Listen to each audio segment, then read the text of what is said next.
In this chapter, we will be continuing Chapter 7.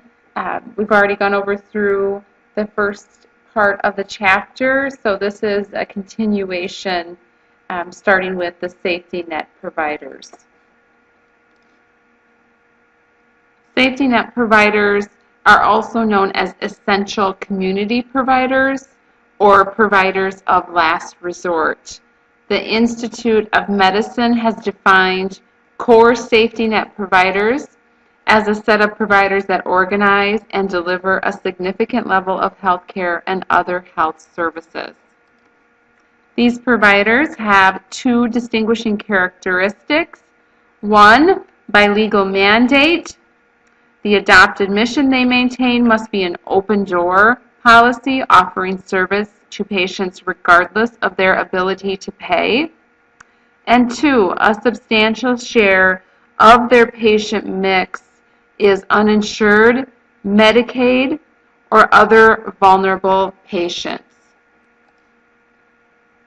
Some example of safety net providers include federally qualified health centers, also known as those community health centers, rural health clinics, migrant clinics, all the free clinics would fall into this category, public health clinics, and emergency departments that are part of public and teaching hospitals. In this PowerPoint, we'll really be focusing on two ambulatory safety net providers for this PowerPoint. The federally qualified health centers, or FQHCs, and also rural health clinics, or RHCs. FQHCs, those are nonprofit, patient-governed, and community-directed healthcare entities. Their purpose is to increase access to the basic health services. They're the largest primary care network in the U.S., with about 20 million patients receiving care at 7,900 sites. RHCs, they are a federal category of health providers that are unique to rural areas. The purpose is to provide primary health services in rural areas. There are approximately 3,800 RHCs in the United States today. Early roots of community health centers were part of the Migrant Health Act of 1962 and the Economic Opportunity Act of 1964. These acts provided federal support for medical care delivered in what were then known as migrant health centers and neighborhood health centers. Then in the mid-1970s, neighborhood health centers became known as community health centers. And in the 80s and 90s, Congress expanded the concept of community health centers to cover health care provided to homeless people and residents of public housing under the McKinney Homeless Assistance Act of 1987. FQHCs are an extension of the migrant and community health center programs. FQHCs, that program was established under the OBRA Act of 1989 and was expanded under the Omnibus Budget Reconciliation Act of 1990. Under those acts, FQHCs receive specially enhanced Medicare and Medicaid reimbursements. The Health Centers Consolidation Act of 1996, what that did was consolidate 4 federal primary care programs that would be community, migrant, homeless, and public housing. All of those then fell under Section 330 of the Public Health Service Act. These facilities or places can be located in both urban and rural areas. RHCs were established under the Rural Health Clinical Service Act of 1977. RHCs have to be located in a non-urbanized area, in an area with health profession shortages. RHCs increase access to primary and preventative healthcare services in these rural areas. This slide is a snapshot, side-by-side comparison of FQHCs and HRCs. You can see the RHC, has a deductible. They both have 20% coinsurance, except for preventative services, cover vaccines with no cost sharing, and some other requirements are listed in your textbook as well. The majority of patients of both of these have limited access to healthcare services. So most of the patients have low incomes, they are uninsured and have Medicaid, and are members of racial or ethnic minorities. They're often members of medically underserved areas or populations.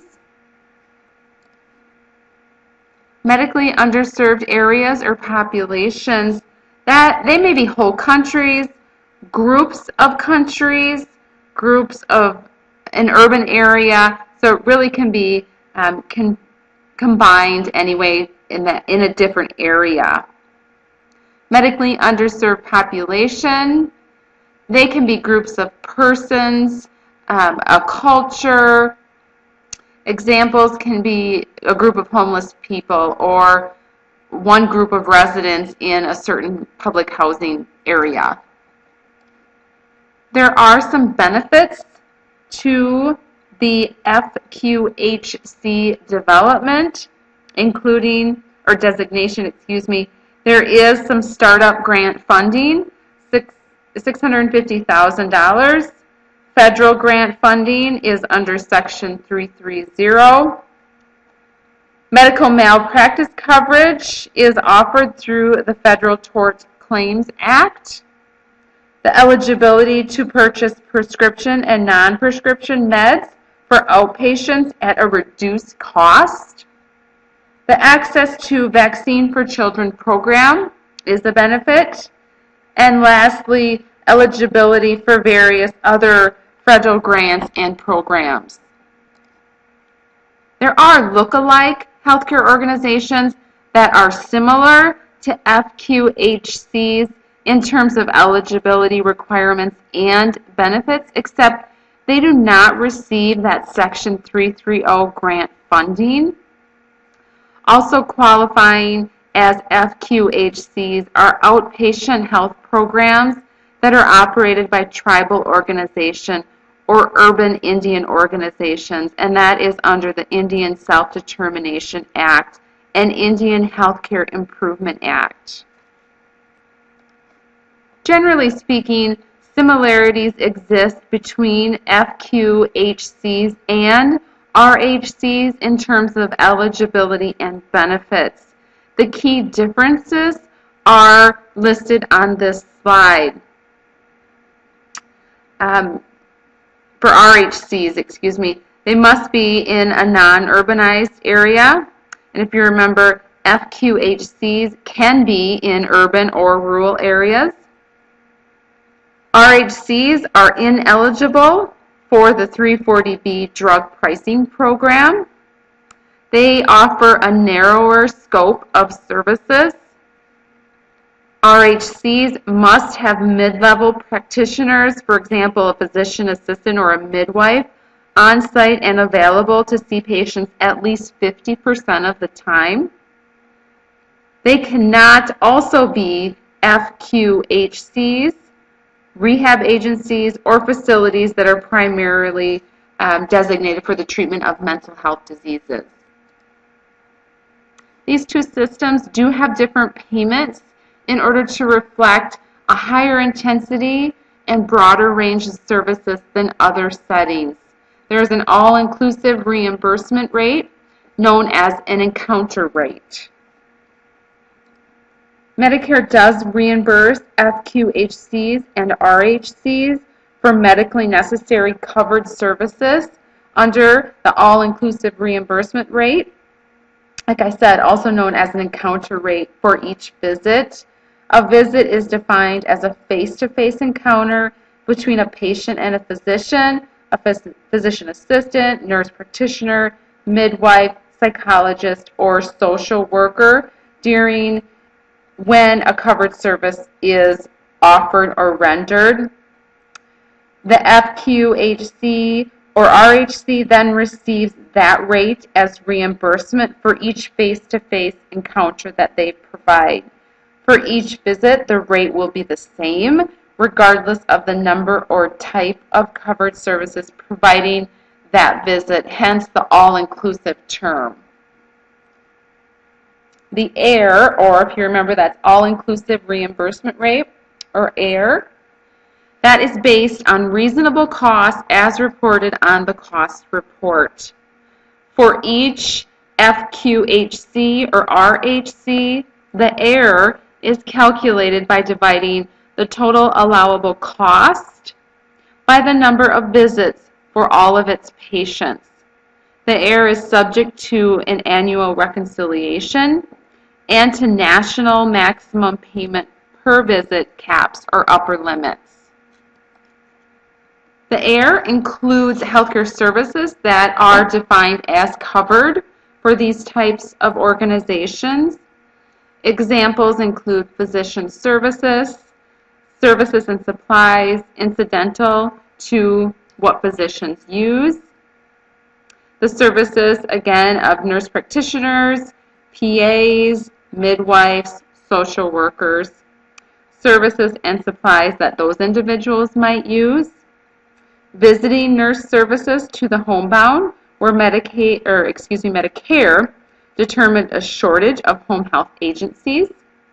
Medicare Part B covered drugs furnished by and incident to services of those providers. AIR does not include healthcare services that are not defined as covered services. Examples of items covered under Medicare Part B, but not under the FQHC or RHC services include certain lab tests, durable medical equipment, ambulance, or the technical component of screening and x-rays. The national maximum payment per visit does vary by geographic location and by organization type. Representative per visit payments limits for 2012 are $79.84 for RHCs, $128.49 for urban FQHCs, and then for rural that would be $111.21. In terms of differences in claims submission, FQHCs must provide Medicare with line-by-line reports for all services rendered for each patient visit.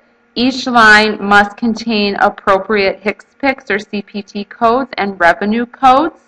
On the other hand, RHCs only need to submit HCPCS or CPT codes for specified preventative services, as defined by the U.S. Preventative Services Task Force.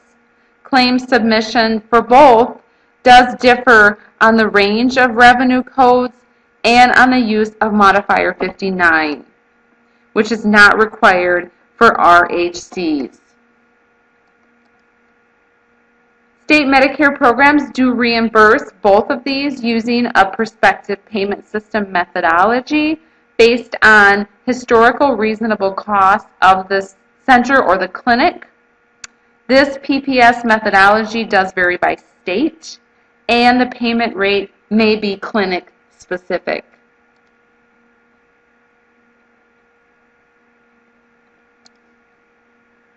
Now we will move on to the hospice service payment system, the last part of Chapter 7.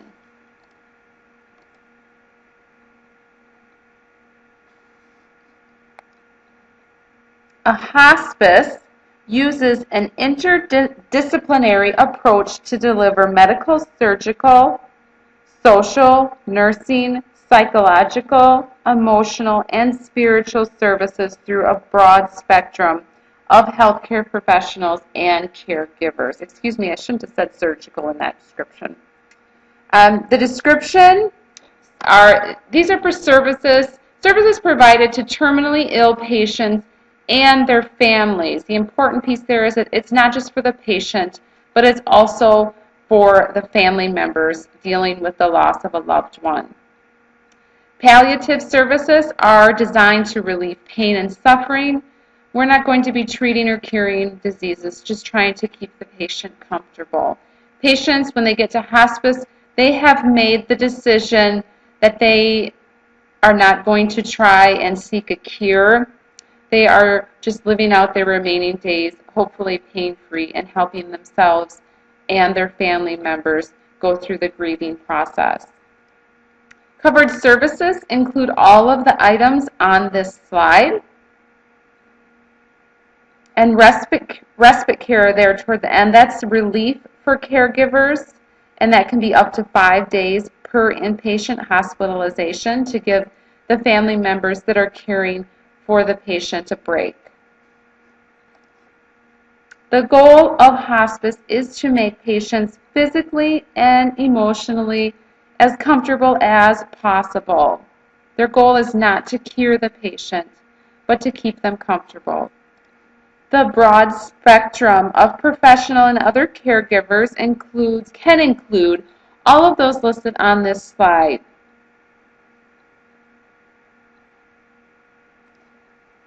Typically, hospice services are delivered in a patient's home. However, hospice can be provided in an inpatient setting or many other settings as well. Hospice use is increasing dramatically with more than 3,500 Medicare participating hospices, and more than half of those are for-profit at this time. Hospice is covered under Medicare Part A. The hospice benefit began in 1983 as authorized by TEFRA. Coverage includes the following. 2 physicians must certify the patient is terminally ill and has 6 months or less to live. The beneficiary has elected in this Medicare hospice in writing, therefore agreeing to forego any curative treatment. A written plan of care has been established and is maintained by the physician or some other hospice physician that's part of that group. The plan identifies services to be provided, such as pain relief, and the scope and frequency of services needed to be met to meet the needs of that patient and of their family members. Beneficiaries may elect defined benefit periods. The first hospice benefit period is 90 days. As stated previously, 2 physicians must certify the patient is likely to die within 6 months. That does not always happen. Only the hospice physician may recertify the patient for another 90 days if the patient's death is still likely within the next 6-month time frame. Before the patient's 180-day recertification or the third benefit period, a hospice physician or nurse practitioner must have a face-to-face encounter with that patient. The encounter must occur no more than 30 days prior to the start of hospice of that third benefit period. After the 180-day recertification, the patient can be recertified for an unlimited number of 60-day periods. Each subsequent recertification also requires a face-to-face encounter. The patient's cost sharing for hospice is very minimal. There's no deductible for any prescription. Hospice may charge 5% coinsurance, but that should not exceed $5 for each prescription that's furnished. outside of the inpatient setting. For inpatient respite care, beneficiaries may be charged 5% of Medicare's respite care payment per day cost. The unit of payment is the enrolled day. Medicare pays a daily rate to hospice for each day a beneficiary is enrolled in hospice. The daily rate is all-inclusive. All costs and services related to the patient's terminal illness are included in that daily rate. The daily rate is not related to the amount of services the hospice provides. The rate for the day with no visit and no services is the same as the rate for a day with a visit and many services. Services and items that are unrelated to the patient's terminal illness, such as an accident or a fall, they're not included in the daily rate and are then covered under Medicare Part A and Part B as applicable with appropriate deductibles and coinsurance. Care of hospice patients is divided into 4 categories based on location and intensity of service. Each of the 4 categories of care has a daily base payment rate. You can see the 4 types listed down here as well as their payment rate. The steps to calculating a payment. Step 1. Each day of hospice care is assigned to one of 4 categories. The hospice provider is paid on a daily base payment for that day. Therefore, on various days, different daily base payment rates may be paid for one patient. For step 2, we adjust the categories based payment rates for geographic factors and intensity of human resources. The hospice daily payment rates are adjusted geographically to account for differences in wage rates among local markets, in addition to account for differences in labor costs in the different categories. Each category of care has a base rate and a labor share and a non-labor share. The labor share is adjusted by the hospice wage index based on where the care was furnished. Step 3, payment is calculated as the number of days in each category multiplied by the category's base daily payment amount and adjusted for geographic factors and labor intensity. 2 limits or caps on hospice services do exist.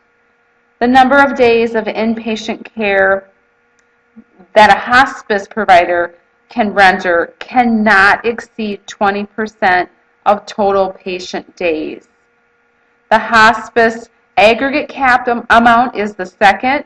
Medicare aggregates all the payments to hospice providers. The total payments cannot exceed the cap. The aggregate cap amount is a dollar limit based on average annual payment per beneficiary. Hospice services, like we talked about, provide care to individuals in their last 6 months of life. Reimbursement to hospice is based on an all-inclusive daily payment rate. There are 4 categories of payment rates. These payment amounts can be adjusted for geographic factors and intensity of labor, and there is caps on payments to hospice providers.